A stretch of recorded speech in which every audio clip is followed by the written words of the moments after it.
అన్న వచ్చేసాడు. జూనియర్ ఎన్టీఆర్ బెంగుళూరుకి వచ్చినట్టుగా తెలుస్తోంది. తాజాగా బెంగుళూరులోని ప్యాలెస్‌లోకి అడుగుపెట్టారట. ప్రస్తుతం జూనియర్ ఎన్టీఆర్‌కి సంబంధించిన ఈ విషయాలైతే ఇప్పుడు సోషల్ మీడియాలో సైతం ఎంతో వైరల్ అవుతోంది. తెలుగుదేశం పార్టీకి సంబంధించిన విషయాల్లో మరి ఎప్పుడు జూనియర్ ఎన్టీఆర్ అయితే రాలేదు. అక్కడ మరి ప్రత్యేకించి జూనియర్ ఎన్టీఆర్‌ని ప్రభుత్వ కార్యకలాపాల్లోకి అయితే భాగం చేస్తున్నారట.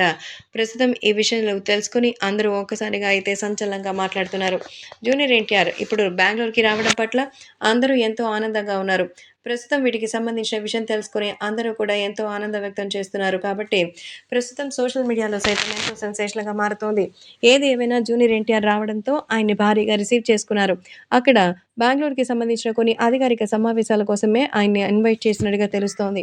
కాబట్టి ఇప్పుడు సోషల్ మీడియాలో సైతం ఈ వీడియోలు ఎంతో వైరల్‌గా మారుతోంది. ఏది ఏమైనా నందమూరి జూనియర్ ఎన్టీఆర్ ఇప్పుడు వచ్చేసినందుకు ఎంతో ఆనందం పలుకుతున్నారు.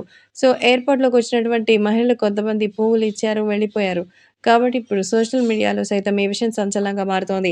జూనియర్ ఎన్టీఆర్ తమ ప్రభుత్వ కార్యక్రమానికి రావడం చాలా సంతోషంగా ఉందని, మరి కర్ణాటక సీఎం ఆయన్ని ఎంతగానో కృతజ్ఞతగా తెలుసుకున్నారట. అలాగే ఆయనకి వచ్చినందుకు ఎంతో అద్భుతంగా సన్మానించి గౌరవ వాచకం ఇచ్చినట్టుగా అయితే తెలుస్తోంది. ఈ నేపథ్యంలో జూనియర్ ఎన్టీఆర్ రావడంతో కర్ణాటక వాసులు కూడా ఎంతో ఆనందం వ్యక్తం చేస్తున్నారు. ప్రస్తుతం సోషల్ మీడియాలో సైతం ఈ విషయం సెన్సేషన్‌గా ఆపబోతోంది. జూనియర్ ఎన్టీఆర్ ఇంకా రాలేదన్న సంగతి అయితే చూస్తే అర్థమవుతుంది.